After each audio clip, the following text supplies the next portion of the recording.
這是我珍藏了13年的首發版 GTA 5，你可以看到盒子中除了游戲光盤，隨盘還附贈了一本精美的小冊子，以及一張完整印刷的洛圣都地图。我现在把这张盘插进 PS3， 它依舊能完美運行。而這是即將在2026年11月19號發售的 GTA 6。是的，你沒有看錯，它的實體版將只是一個附帶下載碼、沒有光盤的空盒子。雖然說我在 PS5 世代已經全面擁抱了 PC 和 PlayStation 的數字版遊戲，但總還是會有那麼1-2款遊戲是例外，讓我想要找回以前收藏的習慣，買一份實體版來留個紀念。而 GTA 6在我心裡就是這樣一款值得我實體收藏的遊戲。然而等了13年，阿星竟然說他們不會推出實體版光盤，且以後也沒有推出實體版光盤的計劃。這一條消息一出，可以說是很多人都炸了。數字版遊戲本來就是實質上用租借代替購買才換來的便利，但是廠商一般不會把實體版的渠道給堵死。本來我只是想對阿星發一發牢騷的，然而我是萬萬沒想到，剛寫完這期的文案，索尼卻突然跳出來補了一刀。PlayStation 官方宣布，從2028年1月起，所有 PS 主機上發售的新遊戲將徹底停止生產實體光盤。也就是說，我接下來要講的 GTA 6無光盤事件根本不是我原本以為的阿星一家在任性，而是整個主機世代實體遊戲終結的開場。而且這還沒完啊，索尼同時還宣布了另外一條令人耐人尋味的新聞，那就是他們將在2027年之前關閉 PS Vita 和 PS3 的數字商店。先是宣布以後僅有數字版，然後緊接着宣布他們關閉了老的數字商店。這意味着什麼？我相信不言自明。不過索尼的新聞我們先放到一邊啊，回到 GTA 6本身，它這次除了沒有光盤，定價其實也挺炸的。GTA 6在6月25號開放預定之後，它普通版80美元的定價不僅比一般的3A 遊戲貴了10塊，終極版更是定價100美元。而且玩家們在看清楚細節之後，才驚訝地發現，如果你不多付20美元購買終極版的話，那麼你將不僅僅無法得到一些裝飾性的物件，甚至還會在功能上無法體驗遊戲本體的某些內容。我必須承認 GTA 確實特殊，它的體量、它的野心，它過去10幾年交出的成績單，都足以讓它有資格去打破一些行業的慣例。但也正是因為它太特殊、太有分量，它的每一個決定就都不再只是阿星自己的事兒了。雖然說我很早就出過一期視頻盛讚 GTA， 而且我從3代就開始玩這個系列，是對阿星這個工作室有着近乎信仰般喜愛的老玩家。但他們這次的操作，確實還是讓包括我在內的不少玩家感到有些不舒服。而更讓人擔憂的是，阿星帶頭砍掉實體版，索尼緊跟着官宣2028年全面停產光盤，這一套組合拳會讓本來就岌岌可危的數字資產所有權變得更加脆弱。遊戲全部都變成數字版，確實是不可避免的未來，但是法律制定的速度明顯已經跟不上科技發展的速度了。在數字所有權真正立法走向成熟之前，實體版是唯一可以讓你擁有的媒介，尤其是在一個封閉的系統生態裡。所以今天的這期節目，我想聊聊我對這次 GTA 6定價的看法和背後的原因，以及實體版遊戲真的已經失去存在的意義了嗎？大家好，歡迎來到9頻道，我是老九。GTA 6還有5個月才正式發售，官方也沒有放出任何實機的遊戲畫面，但僅僅只是預購，最近就有分析師預計 GTA 6已經售出了3900萬份，給 R 星帶來了將近30億美元的進賬。雖然說這一傳言還沒有得到 Take-Two 的官方證實，但是從這裡你就能從側面看出這款史上最強的娛樂產品的影響力有多大。各大遊戲廠商對它也是避之不及，整個11月份幾乎就沒有人選擇在那個時間段發售自己的遊戲。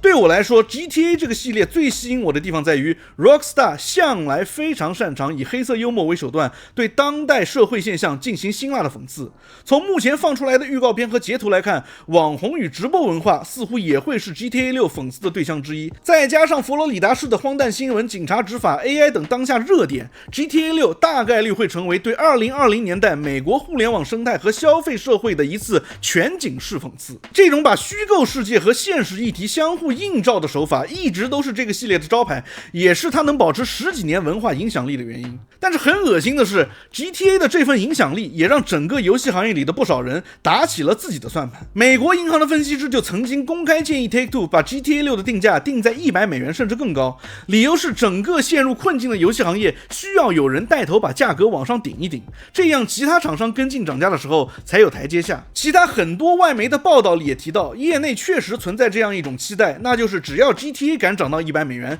大家就都能名正言顺地跟着涨價了。可讽刺的是，这些分析師和遊戲行業的高管從來不提為什麼遊戲越做越貴，這些公司根本就是沒有2星的命，卻得了2星的病。這幾年的3A 大廠一邊瘋狂堆預算，盲目擴張團隊，管理混亂導致爛作一個接一個的失敗，一邊瘋狂哭窮，給燒掉的錢找了一個行業不景氣的借口，自己的成本失控和管理問題絕口不提的姿態，才是這波遊戲大廠們想要蹭着 GTA 6漲價的討論裡最讓人反感的地方。他們盯着的從來不是 GTA 6到底值不值這個價，而是怎麼借着這款遊戲的光環，把整個行業的定價天花板往上抬一抬，順便把自己這幾年的經營不善給悄悄糊弄過去。對比這些來蹭的，我還是更願意支持2星。據說 GTA 6的總成本高達20億美元，只要遊戲足夠好玩，我也相信它不會翻車。所以就算它把普通版定價80美元，我也完全能夠理解且非常支持。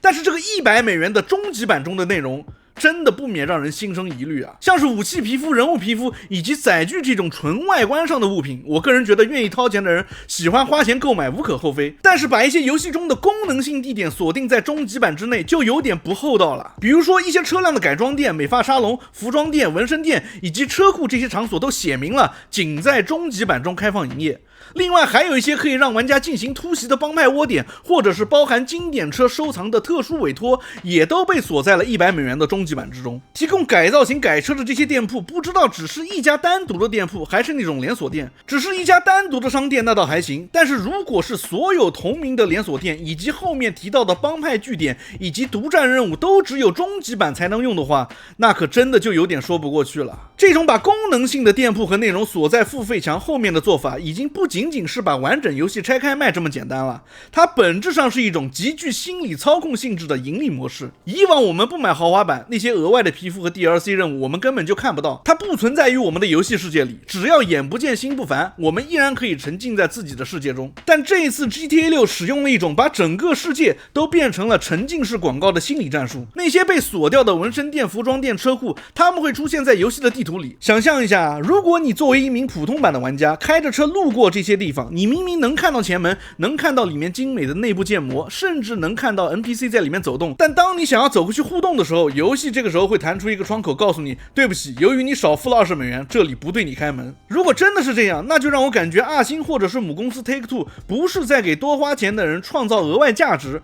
而是在膈應少花了那20美元的人。每次你開車經過那些商店，每次你撞到那扇鎖着的門，遊戲都會用一種近乎剝奪感的方式提醒你，你玩的是一個功能不全的閹割版。這相當於是直接把勸你升級的廣告縫合進了你的用戶體驗之中，利用玩家的心理落差，逼你最終妥協去補齊那20美元。說實話，就算是大名鼎鼎的 GTA 這麼做其實也蠻惡心的。作為系列的粉絲，我必須承認，到了11月19號那天，包括我在內的絕大多數人大概率還是會一邊罵着他的吃相，一邊乖乖的掏出錢包。這就是 GTA 無可替代的特權。不過就像我前面才剛誇過的那樣，2星本來就是最擅長用黑色幽默解構消費主義，諷刺美國社會與資本亂象的大師。我完全可以預見，在 GTA 6那張耗資數億美元打造的精美地圖裡，一定少不了對現實中科技壟斷、虛假營銷和消費陷阱的辛辣諷刺。可諷刺的是，在現實世界裡，真正拿着計算器把功能性店鋪一塊塊拆開賣，用純粹的心理操控壓榨玩家最後一枚硬幣的，偏偏就是他的母公司 Take-Two 自己。雖然 Take-Two 這次敢把遊戲做絕的底氣還是源於 GTA 6遊戲本身的品質，但是一旦 GTA 6成功的靠着這種心理操控把100美元的所謂完整版賣成常態，整個遊戲行業立刻就會掀起一場無底線的東施效顰。其他大廠的高管們會再次像聞到血腥味的鯊魚一樣圍上來，他們絕對不會去學習2星是如何用10幾年的匠心打磨出來的細節，他們只會兩眼放光的把這種地圖內植入付費內容的招式原封不動的抄過去。3A 遊戲的大廠們會名正言順的把成本失控的代價變成常態化的體驗閹割，用這種明目張膽的 FOMO 效應一次次的刺激你去消費。但這些資本巨頭想要的從來不只是拆分內容和变相漲價這麼簡單，這些都只是序章。真正的殺招是一個更致命的產業終極趨勢，那就是娛樂產業的全面數字化。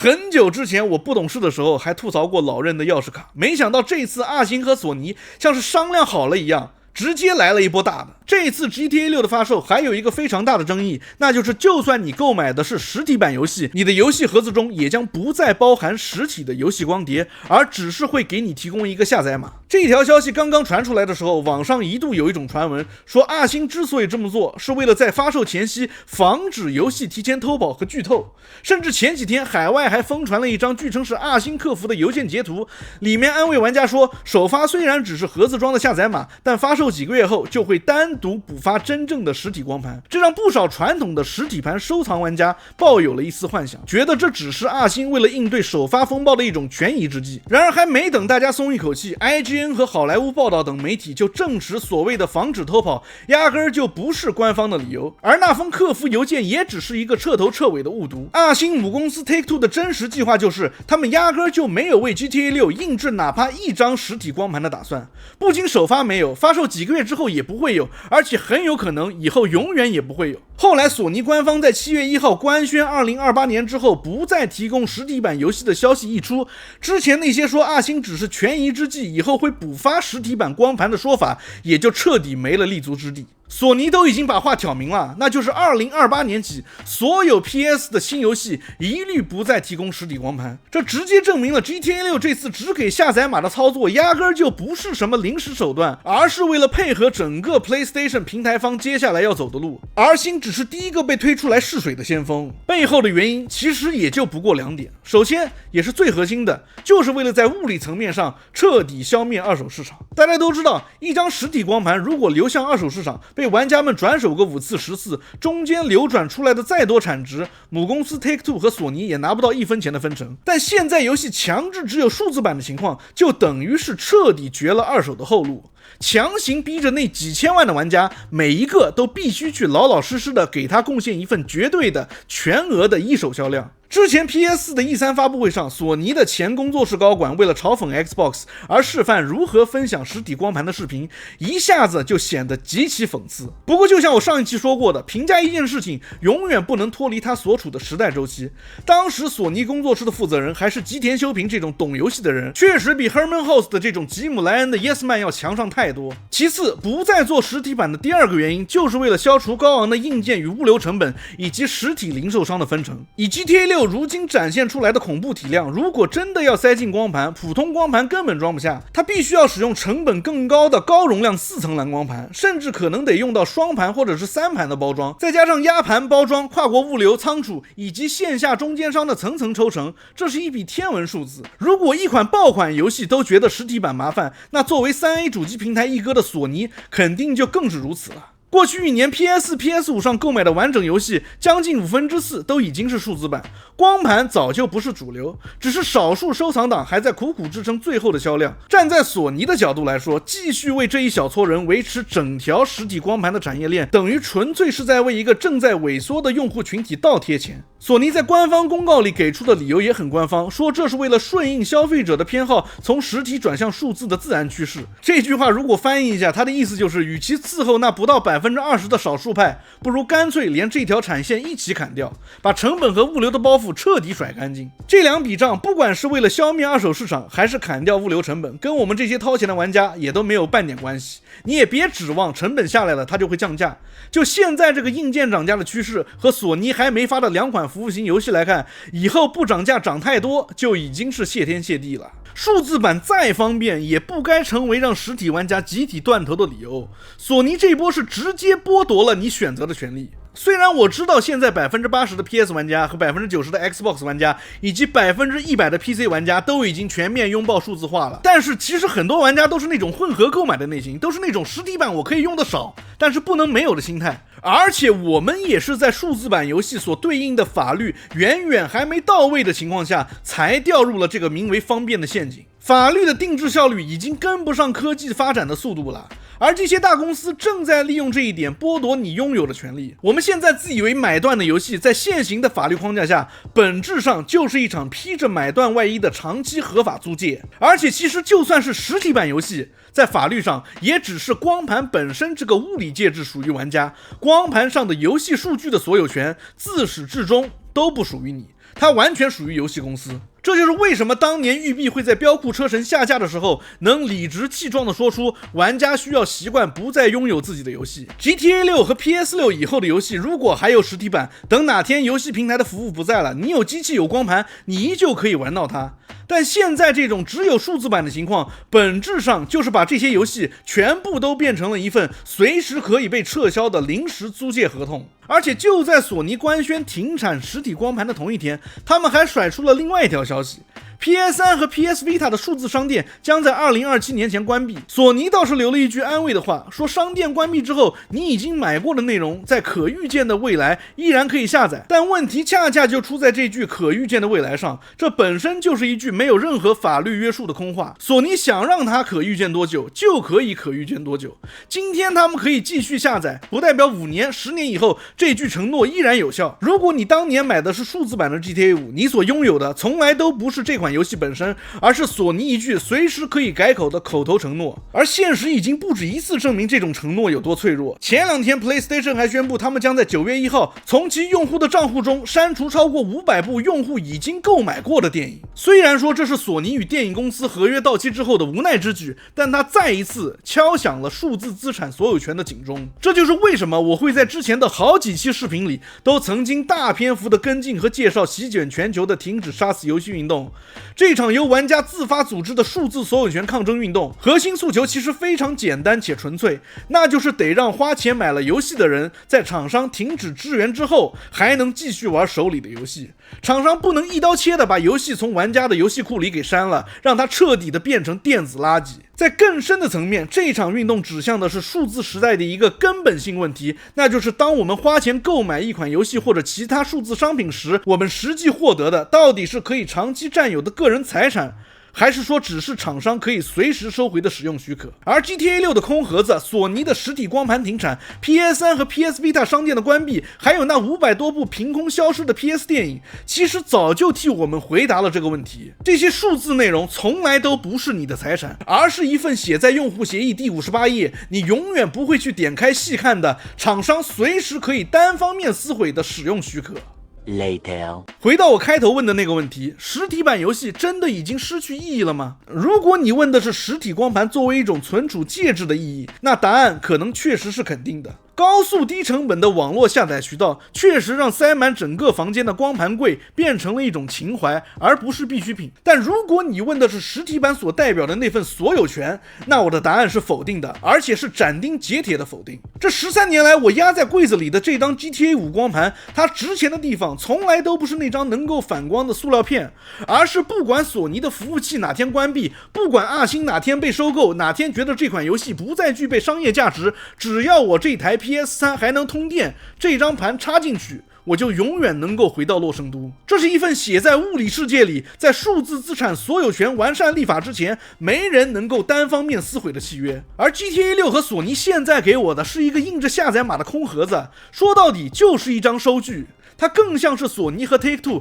聯合發給你的一張通知單，冷酷地提醒你，這份契約的最終解釋權從頭到尾都在他們的手裡。所以真正失去意義的，從來都不是那張光盤，而是我們這代人還願不願意為擁有這2個字去爭取哪怕一點點的籌碼。遊戲可以數字化，體驗可以雲端化，但所有權這3個字不應該是數字化浪潮下第一個被捨棄的東西。Anyways， 歡迎收看《體育朋友》，感謝大家陪伴。如果你也對 GTA 6和索尼看法，歡迎在評論分享，也別忘了訂閱、關注、點讚、收藏。我們下期見 ，peace。這特好 I don't give a damn。我天，我覺得我是幫你省了100萬，天哪，特好特好。你看，你自己看。